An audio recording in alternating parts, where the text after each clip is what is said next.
Dijimos que la tuberculosis es una enfermedad que en realidad sus síntomas también son inespecíficos y propios y generales para todas las enfermedades.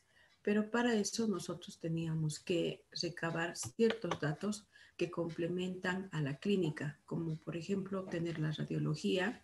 Si vemos que es una radiología que tiene imágenes iliares, paratraqueales, seguramente es una radiología muy sugestiva de tuberculosis más un broncograma sumamente presente con presencia de microcondensaciones irregulares en ambos campos pulmonares. Entonces, es una radiografía sugestiva de tuberculosis. Pero si hay algo que es común a todas las patologías, entonces será una radiología poco sugestiva, donde ustedes tienen que calificar solamente un punto.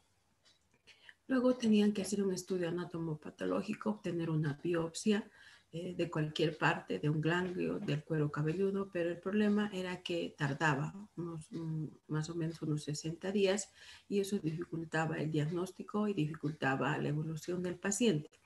Un cultivo donde vamos a cultivar la secreción purulenta, el esputo, líquido cefalorraquídeo o la obtención de líquido de un ganglio y podíamos obtener y mandar a cultivar, pero en medios especiales como es el Jensberg, que en 100 minutos uno ya puede decir este paciente tiene o no tiene asma. Pero a su vez este Jensberg lo que hace es determinar también si el paciente con tuberculosis puede tener resistencia a la rifampicina, que ocurre casi en un 70% de todos los pacientes que están tomando estos tuberculostáticos y que la misma micobacteria le origina esa resistencia a la rifampicina. Entonces, vean ustedes que esta prueba es ideal para poder identificar si ese paciente va a poder tolerar o va a surtir efecto el tratamiento. El tratamiento, entonces, conviene nomás hacer el Jensberg. Es una nueva modalidad que se está utilizando desde hace unos 3 o 4 años, que es la forma de cómo vamos a diagnosticar la tuberculosis. Porque recuerden que podemos decir sí tiene tuberculosis, pero el tratamiento es muy largo. Es muy largo y en el periodo pediátrico es más complicado porque tenemos que dosificar medicamentos o en realidad tabletas adultas para un paciente pediátrico. Y eso implica que el niño no va a poder tolerar porque ustedes saben que las tabletas tienen una cubierta que es dulce, que nos permite ingerir, pero al destruir esa cubierta dulce, todo lo de adentro es picante, es amargo, de sabor desagradable, tanto para los adultos como peor para los niños. Entonces tenemos que hacer eso, lo que nos dice las normas nacionales. Y no podemos hacer otro tipo de tratamiento, no podemos saltar las vías. Por ejemplo, en esto no hay otra forma, no le podemos dar amoxicilina, una cefalosporina, un macrólido, un imipenem, banco, nada. Solo lo que nos dice la norma, porque seguramente estos medicamentos son los más efectivos para el tratamiento de la tuberculosis. Ante las dudas diagnósticas de tuberculosis, no sabemos, probablemente estamos haciendo bien los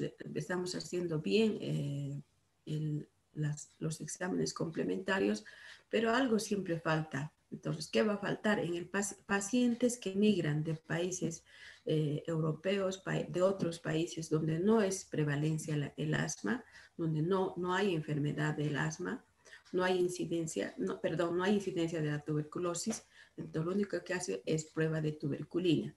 O también en nuestro propio país, cuando no tenemos la cicatriz de la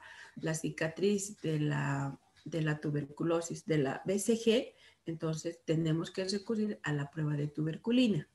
¿Para qué?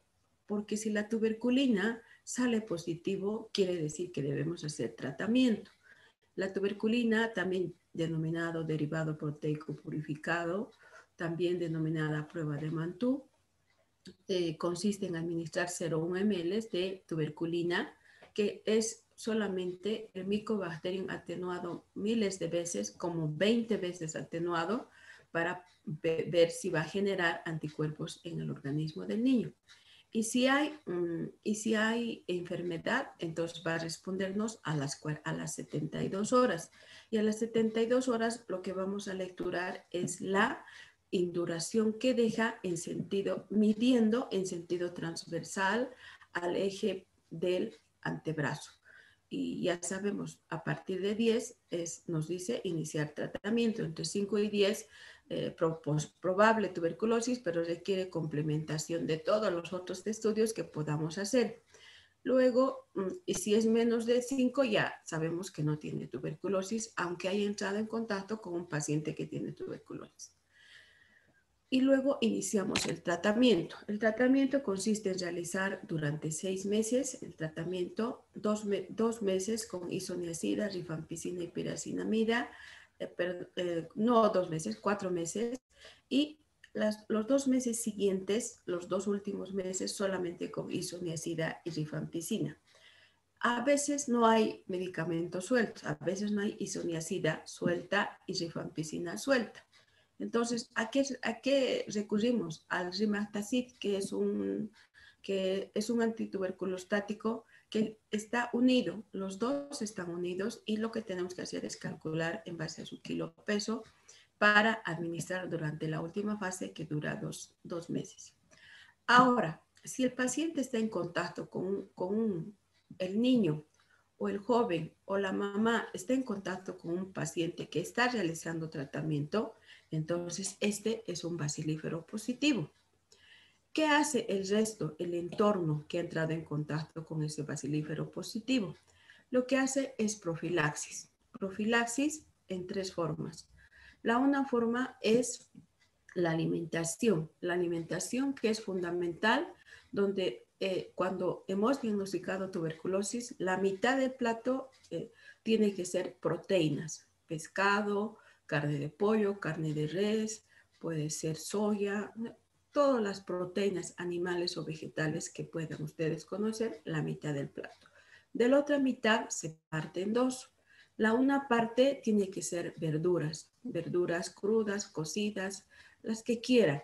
Y la otra parte recién hidratos de carbono. Entonces, así debe distribuirse en la alimentación para la prevención de la tuberculosis.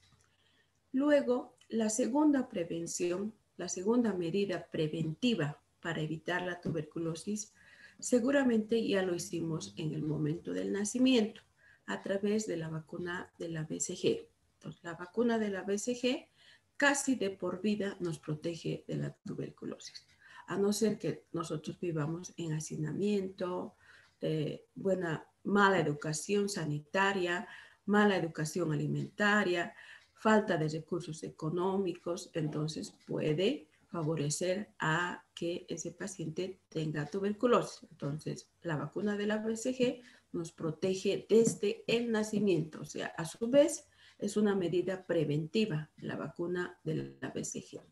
Y como tercer punto, que es la más importante, lo que tenemos que hacer es profilaxis. Yo he entrado en contacto con un paciente que tiene tuberculosis y lo que hago es hacer profilaxis. Ya me hicieron mi vacuna de mi BCG, voy a estar en contacto en forma permanente, por lo tanto tengo que hacer profilaxis. ¿Con qué voy a hacer? Con isoniazida. Isoniazida durante 6 meses. 6 meses. El tiempo que va a durar el tratamiento con la persona que estoy en contacto, los 6 meses. Con isoniazida a razón de 5 miligramos kilopeso dosis, porque les dije, la isoniazida podemos administrar desde 5 hasta 7, hasta 10 miligramos, que es la nueva nomenclatura que utiliza hoy el ministerio.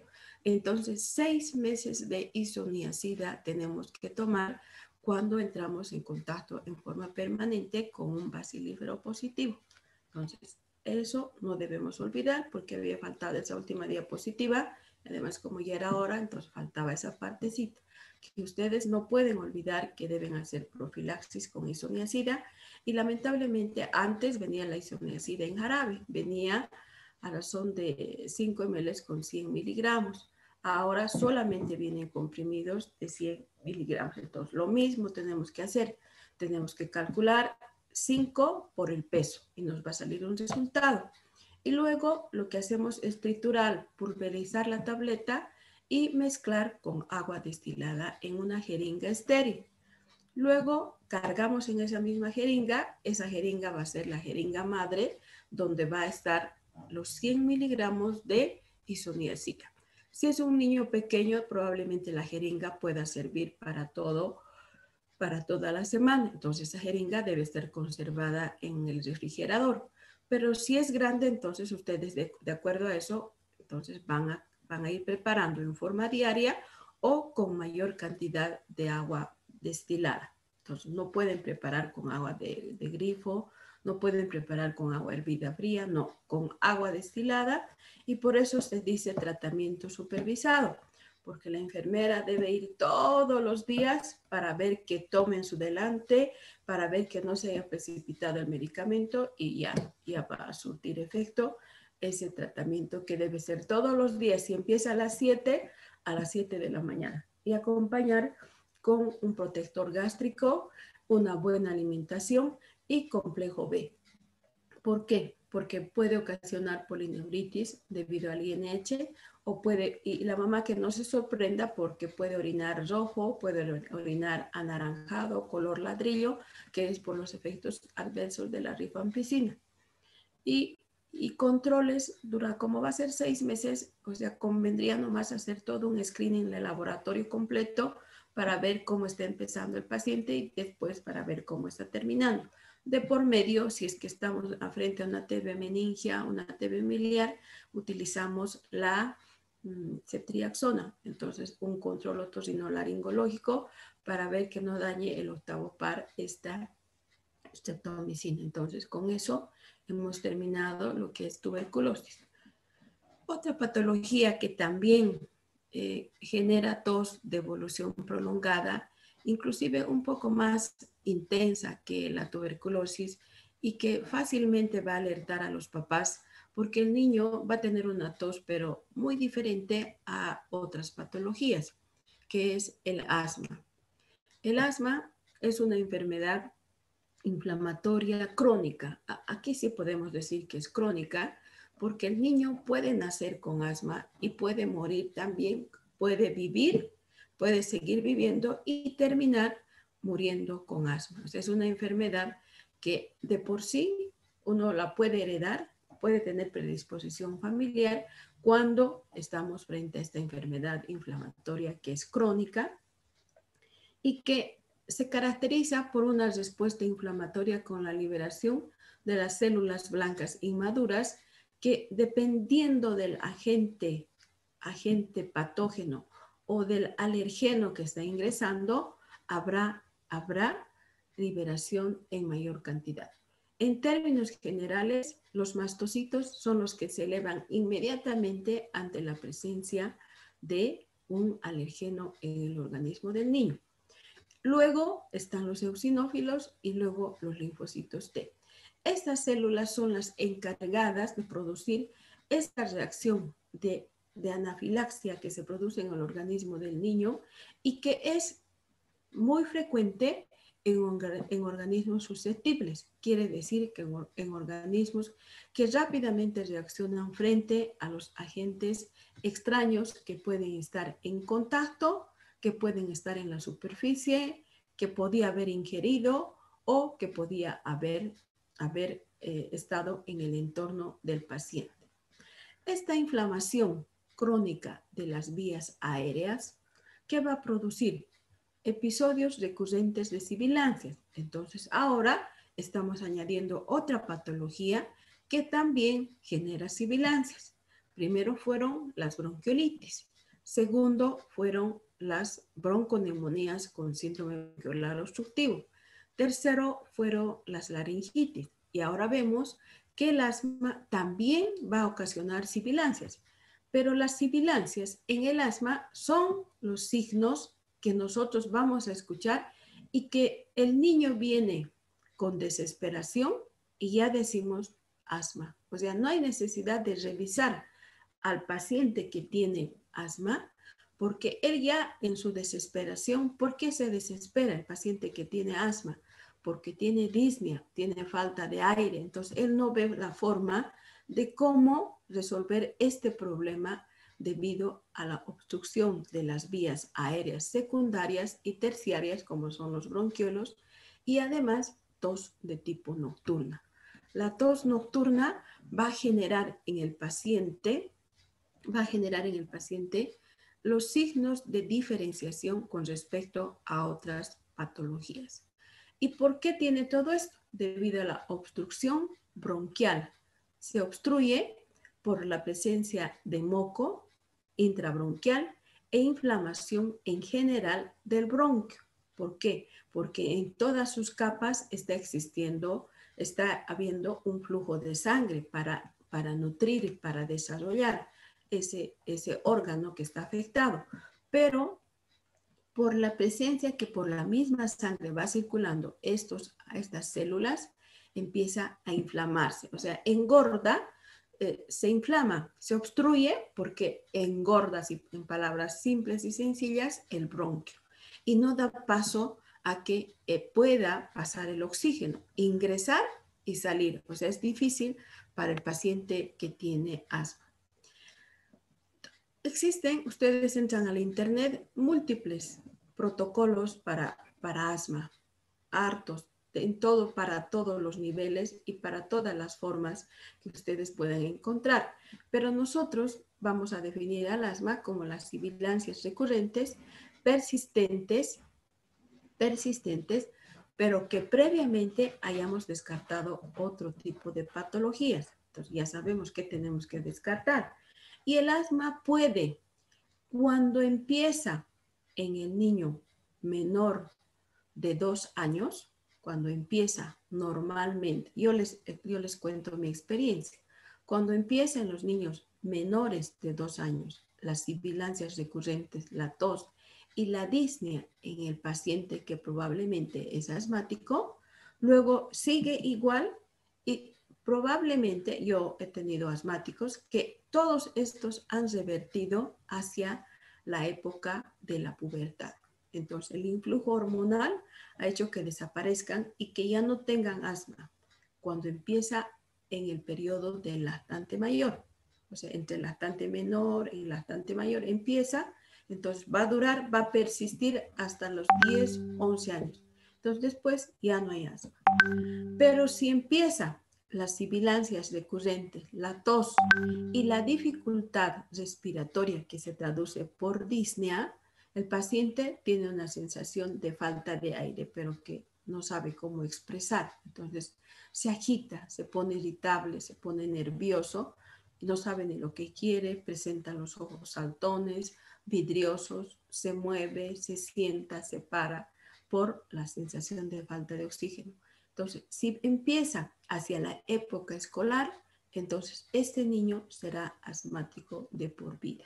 Entonces, en pediatría sucede así. Cuanto más temprano se inician las sibilancias, más probabilidades de que se resuelva en la época de la pubertad. Cuanto más tardía se presente, seguro que va a persistir de por vida el asma en ese paciente. Entonces, en términos generales, todo el aparato respiratorio está en una inflamación crónica. De ahí que el tratamiento tiene que ser también largo. Y esta inflamación crónica origina una hiperrespuesta generando gran secreción de moco y lo que va a generar también en la vía aérea es la obstrucción al flujo de aire, a lo que entra y a lo que sale. El asma dijimos que tiene determinantes para su presentación. Pueden ser los agentes que contaminan el ambiente, todo lo que contamina. Por ejemplo, yo tengo alergia al eucalipto, me dan un poquito y ya quiero morir. Entonces, los agentes que pueden estar al medio en el paciente. La nutrición, lo único que nos puede proteger de la alergia es la lactancia materna. La lactancia materna. Entonces, paciente que ha tomado lactancia materna hasta los 2 años, seguro que este niño va a estar protegido del asma. Luego tenemos que los agentes irritantes, muchos, cualquiera que ustedes puedan encontrar, el paciente puede tener. Y se ha visto que hay un factor determinante que son los genéticos. Los genéticos que predisponen al asma. Si alguien en la familia es asmático, inclusive de segundo y tercer grado familiar o de parentesco, vamos a poder observar el asma. Y el asma, yo siempre les digo que el asma es una familia para los ricos, porque un tratamiento para una crisis de asma implica más o menos, más la consulta, unos 900 bolivianos la primera semana y otros 900 la segunda semana. Y luego hacer un mantenimiento para evitar que prontamente venga la otra crisis asmática, entonces también cuesta. Entonces la gente pobre entonces, se termina muriendo y la gente que tiene recursos sí logra controlar hasta más o menos que no haya periodos de cambios bruscos de temperatura o que el niño no se acerque a los alergenos. También el modo de vivir del paciente puede ser factores desencadenantes, como por ejemplo el hacinamiento, la mala higiene fundamentalmente pueden generar el asma en el periodo pediátrico. Dentro de todos estos factores que nosotros estamos avanzando, tenemos que considerar que los factores genéticos son los más importantes para la presentación del asma, porque se dice que hay genes que van a predisponer a la atopía en el paciente y que la obesidad también, junto con el sexo, que es más frecuente en el sexo masculino, y la obesidad son factores que pueden incidir a que el paciente pueda tener asma. Y todos estos que nosotros estamos pensando aquí, suficiente que tenga, o sea, todos los pacientes que tienen un factor genético, todos tienen un factor genético que predispone a que ellos sean alérgicos a todo esto que estamos viendo y que el paciente va a generar asma. Entonces, paciente asmático no se hace, paciente asmático nace. ¿Por qué? Porque tiene un gen que va a hacerle susceptible a todo lo que está en su entorno. Entonces no se hace. Y que depende del estado inmunológico, depende del estado nutricional, depende del entorno para cuándo va a ser su primer debut de asma. Si es un niño que se enferma frecuentemente, entonces está expuesto a alergenos de tipo infeccioso. Pero si es un niño que no se alimenta adecuadamente, entonces está predispuesto a tener un sistema inmunológico deficiente. Si es un niño que tempranamente presenta asma, entonces vemos que los factores genéticos están incidiendo más en el paciente que en otros. Nosotros cuando vemos que en el medio vamos a tener asma o porque tenemos relación con un paciente que hay asma, entonces vemos nuestro entorno de primera, segunda, tercera generación cómo es. En el medio no debe haber esto, en el medio no debe haber. ¿Por qué? Porque dice que la presencia del humo del cigarrillo, ¿qué va a generar? Va a generar casos nuevos de incidencia, va a generar que aumenten los casos de incidencia, va a generar que los cuadros de asma sean severos.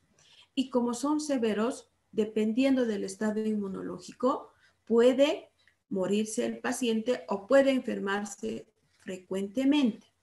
Luego, también que respondan inadecuadamente al tratamiento cuando en el medio hay personas que fuman cigarrillo. El humo del cigarrillo, ¿qué va a ocasionar? Ocasiona una obstrucción persistente del sistema del árbol bronquial. O sea, no había sido tan sencillo fumar en el ambiente cuando hay personas predispuestas a la alergia, porque pueden desarrollar asma. También la presencia del cigarrillo, ¿qué va a generar? Genera un aumento de la pérdida de función pulmonar. Quiere decir que sus ciclos respiratorios, la inspiración que genera una presión inspiratoria máxima, que no debe exceder de los 25 centímetros de agua, no está al tope, baja, disminuye. Y la presión de expiración, la capacidad o la expiración, nuestro ciclo de inspiración lo que hace es marcar un pin, marca una presión inspiratoria máxima que no va de más de 25 centímetros de agua, pero y cuando expiramos, cuando estamos en nuestra fase de expiración, tenemos que dejar algo de poquito de oxígeno en los alvéolos para que no colapsen, Pero si hay este componente que es el humo del cigarrillo, ¿qué va a pasar? Que la expiración va a ser corta o probablemente sea larga. Entonces depende del estado nutricional, inmunológico de ese paciente. Entonces su capacidad residual funcional va a disminuir. Entonces los alvéolos van a tener tendencia a colapsarse. Y finalmente, cuando hay humo del cigarrillo en el ambiente donde hay una persona susceptible, el asma no va a poder ser controlada. O sea, el asma normalmente se presenta por los cambios de estación y un asmático no va a la consulta más de 3 veces, o sea, no lo vemos más de 3 veces en el año. O sea, lo máximo es verlo 3 veces. Lo normal al asmático es ver 2 veces por año. Pero si está este componente en el ambiente, el asma no vamos a poder controlar y el paciente va a venir cada semana a que nosotros vayamos revisando y hagamos tratamiento. Dice que los pacientes asmáticos fenotípicamente tienen características de que sí van a presentar asma. Van a presentar asma debido a que genéticamente ya tienen la predisposición.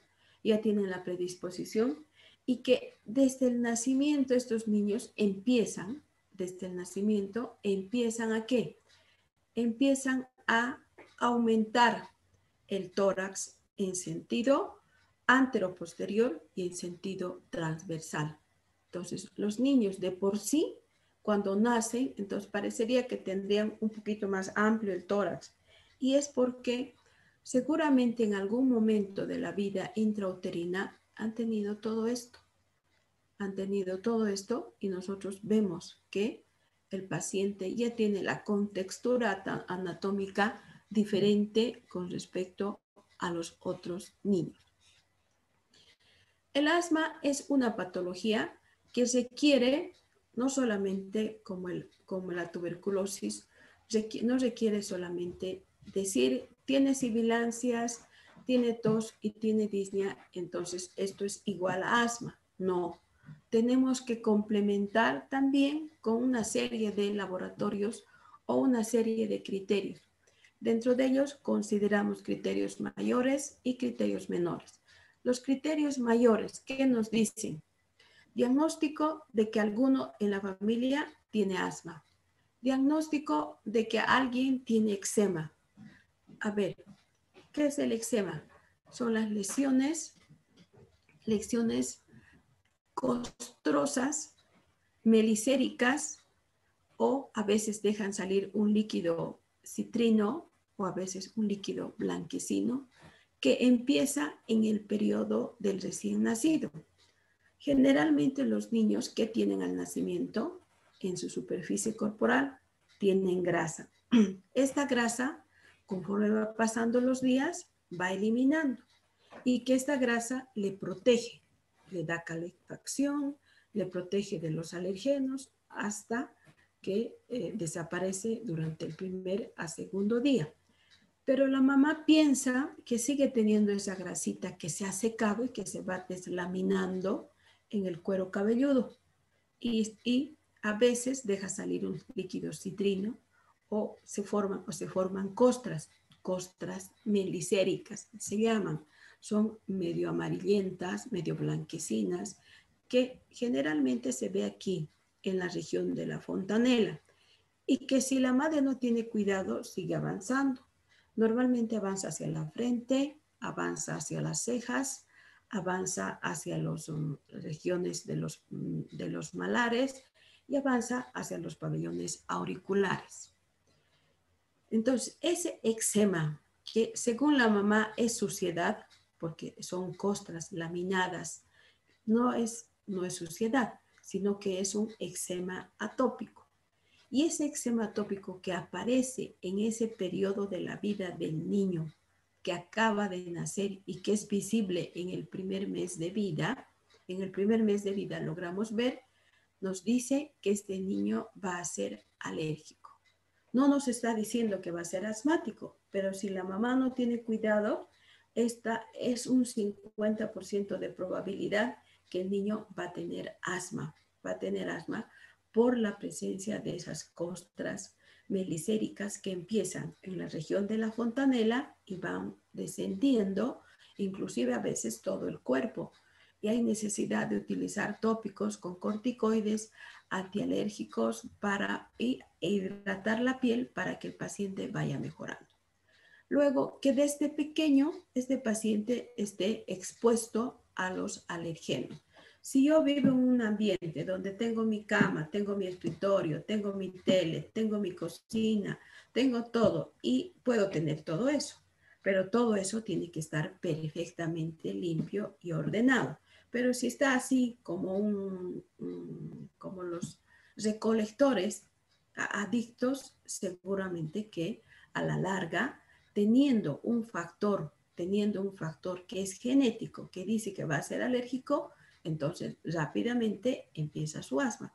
Entonces, desde el niño, inclusive el paciente que tiene asma desde pequeñito, le ocasiona a este niño, a veces le ocasiona trastornos del desarrollo. ¿Por qué? Porque no puede asistir a clases, no puede desenvolverse adecuadamente con su entorno, no puede relacionarse, entonces ocasiona trastornos del desarrollo en el paciente.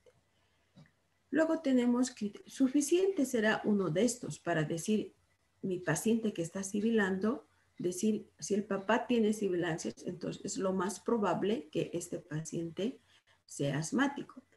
Hay que tener cuidado cuando el paciente tiene predisposición. O sea, llegó a la consulta, llega al hospital y tiene sibilancias. Entonces, ustedes, con lo que están aprendiendo en este momento, le van a decir, señora, su hijo tiene tos, está un poco agitado y tiene sibilancias. Entonces, es asma. Es asma, señora. Entonces, no.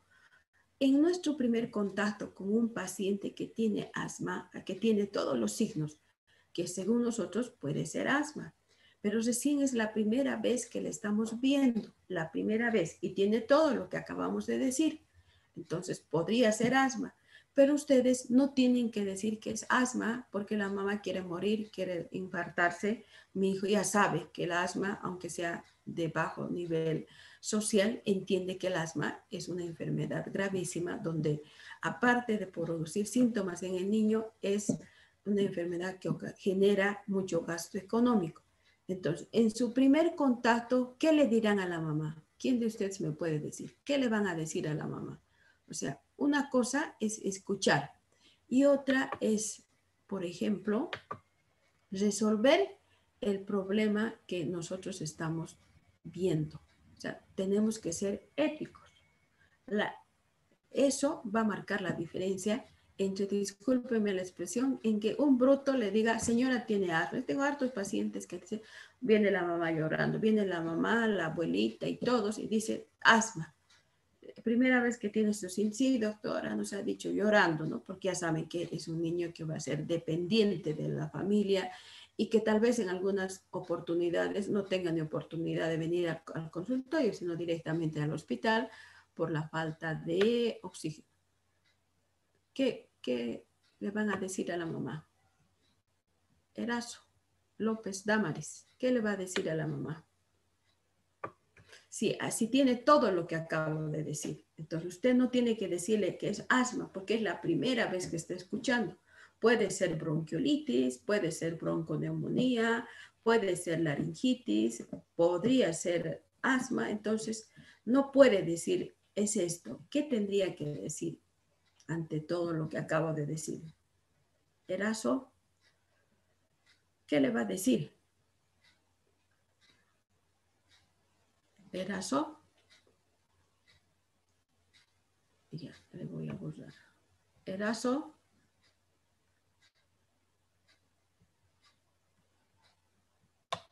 ¿qué le va a decir?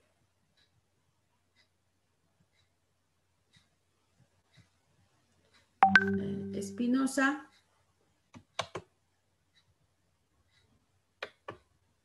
Espinosa,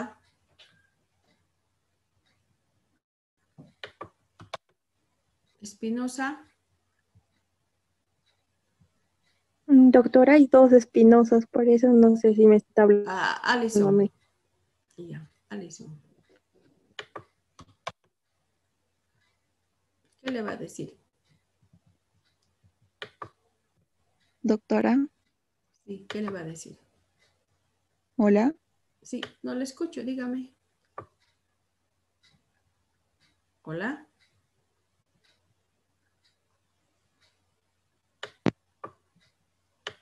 Doctora, ¿Qué le va? Sí le estoy escuchando, dígame. ya, doctora. Puede que tenga una enfermedad respiratoria. Ya. Ya. Es una bronquiolitis, doctora. No, pero acabo de decirle, pues que no puede decirle que es una bronquiolitis. Ay, ay, entonces solo sería que tiene una enfermedad respiratoria. Ya. Guarachi. No. Guarachi Sánchez Carlos. ¿Qué le va a decir? Doctora, le diría que como unas recomendaciones también a la mamá que no entre en pánico, como usted mencionaba, porque es una enfermedad por la cual no se va a morir, pero va a ser dependiente. Ya, pero un diagnóstico le tiene que dar. ¿Qué Ah, diagnóstico sí. le va a dar?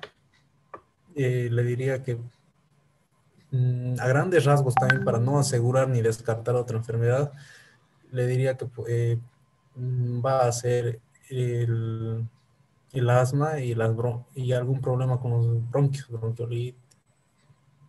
Ya. Ahora, María José Campos, ¿qué le Doctora, va a decir? eh, ¿Qué le va a decir? le diría que no entre en pánico, que es una enfermedad que va a estar dependiente de medicamentos y tiene una enfermedad de las vías respiratorias. Ya. Probablemente podría decirle que es asma. Usted podría, bueno, Mm, con todo lo que acabo de decir, tendría que decir, señora, parece que fuera asma, ¿no es cierto? Podría ser sí, una respuesta. Pero ¿cuál es la respuesta más contundente que deben dar? Pérez, ya, usted me dice así, Pérez, Celaya, Jocelyn, Pérez, Celaya, Jocelyn, Sí, doctora. ¿qué puede decirle? Am, yo le diría que lo más posible es que sea asma, pero que podríamos pedir algún otro examen complementario y que no entre en pánico. Ya. Lo que se puede decir es que el paciente probablemente podría ser asma con todos los antecedentes que tiene, especialmente si encontramos a alguien que sea que genéticamente tenga en la familia. Ya les dije, no solamente los padres, sino de segunda o tercera generación de consanguinidad, podemos presumir que es asma. Pero la primera respuesta, porque el solo decir asma ya es pues muy conflictuado para nosotros como personal de salud. Entonces le tenemos que decir que, señora, su hijito tiene síntomas que son parecidos al asma, la disnea, la dificultad respiratoria y la tos, más sus sibilancias, más el silbido que tiene. Si usted y yo estamos escuchando por primera vez todo esto, esta es una hiperreactividad bronquial. Es una hiperreactividad bronquial o un espasmo bronquial. Entonces es más elegante decir algo así porque ese es el inicio. ¿Por qué le estamos diciendo? O sea, le estamos diciendo lo mismo al paciente, no le estamos diciendo, o sea, le estamos diciendo asma también. ¿Por qué? porque nosotros como personal de salud estamos viendo una hiperrespuesta bronquial, es un espasmo bronquial. Pero en nuestra fisiopatología encontramos que en el asma hay una hiperrespuesta bronquial que genera disnea, dificultad respiratoria con sibilancias y tos. Entonces, le estamos diciendo lo mismo. ¿Por qué?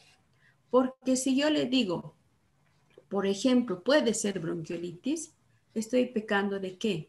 Estoy pecando de probablemente desconocimiento de lo que tengo que saber. Entonces, le estoy diciendo lo mismo, pero bien elegante, como que la mamá no se va a orientar, pero le estoy diciendo que es asma. ¿Por qué? Porque hay predisposición genética.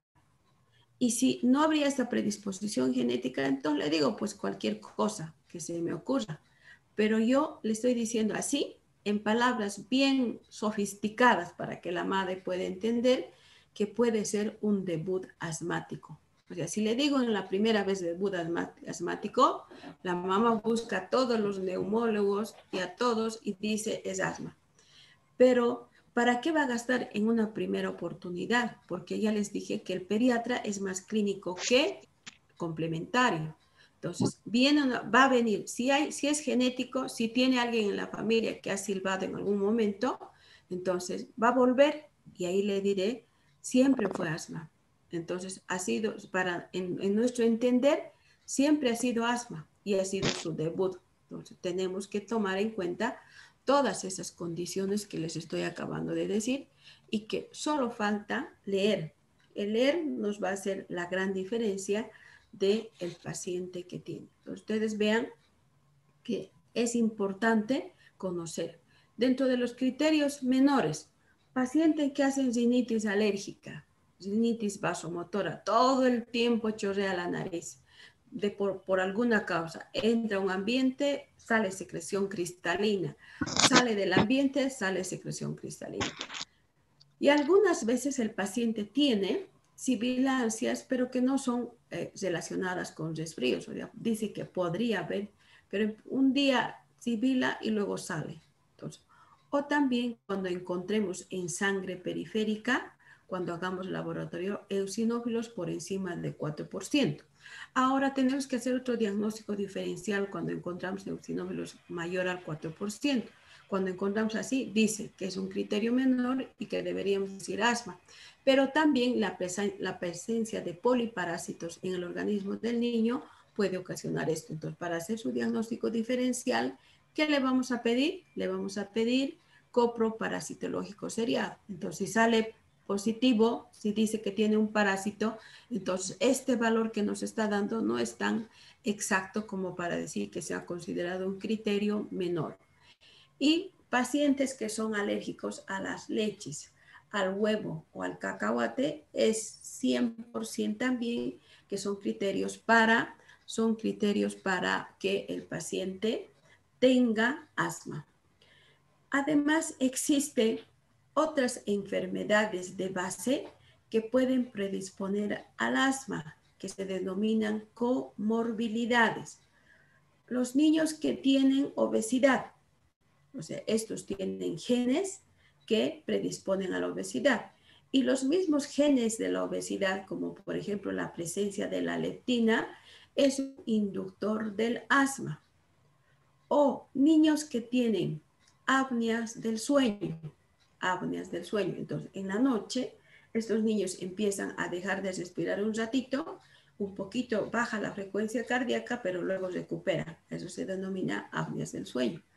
Las sinusitis de evoluciones crónicas, de evoluciones prolongadas, pueden ser comorbilidades para la presentación del asma. El reflujo gastroesofágico, puede haber un reflujo gastroesofágico fisiológico. Entonces, el paciente tiene que tratarse este reflujo porque el reflujo gastroesofágico fisiológico normalmente dura los primeros meses de vida, hasta el segundo mes. Y después, si sigue presentando, entonces ya es patológico. El laringoespasmo inducido por el ejercicio. Cuando hacemos ejercicio debemos aprender a respirar. a inspirar y a expirar. Es lo primero que tenemos que aprender. Pero hay personas que hacen actividad física, pero no lo hacen con las debidas consideraciones de aprender a respirar. Entonces empiezan, se esfuerzan tanto, se apretan tanto en el ejercicio que ellos empiezan a hacer ejercicio con la boca abierta. Y lo que ocasionan es que el aire entre frío, tanto por las fosas nasales como por la cavidad bucal, y originan que la laringe se inflame y un poco se alargue. Entonces, laringoespasmo inducido por el ejercicio. Y las alergias alimentarias, que son como comorbilidades que el paciente va a presentar, cuando se ingiere, por ejemplo, el maní, ingiere la leche, el huevo. En estas épocas también los productos que están protegidos con grasas trans ocasiona alergia. Entonces, la alergia alimentaria. O sea, ahora, aparte de lo que hemos hablado del huevo, la leche y los manís, entonces ahora tenemos que aumentar los alimentos que son las grasas trans. ¿Quién me puede decir a qué se llama grasas trans? A ver, ¿quién me dice? Ya han leído, ya saben. A ver, ¿a qué se llama grasas trans? ¿Jóvenes? Rivera Cruz Selva, ¿a qué se llaman grasas trans? Rivera Cruz Selva. Rivera Cruz Selva. Doctora, son las grasas insaturadas. ¿Qué más?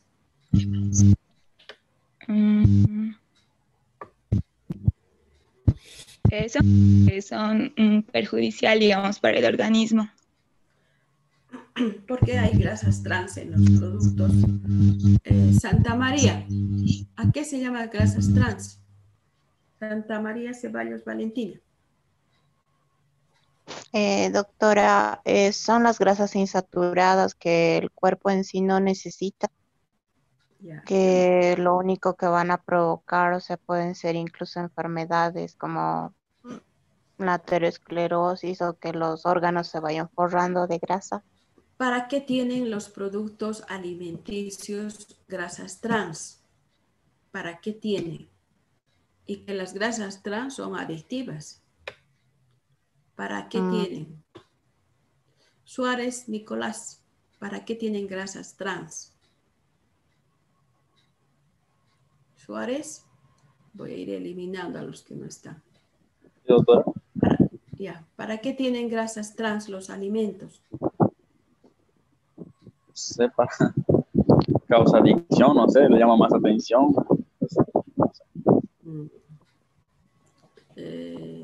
Subieta Álvaro, ¿para qué tienen grasas trans? Doctora, son grasas hidrogenadas. ¿Para qué sirven?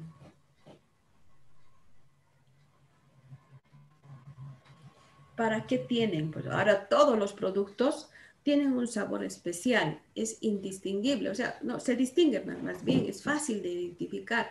Uno se sirve unas papitas fritas, tiene ese olor. Se sirve esas otras pipocas que vienen en bolsas, todo lo que es frito tiene eso. Entonces, tienen el mismo olor. ¿Para qué sirven las grasas trans jóvenes?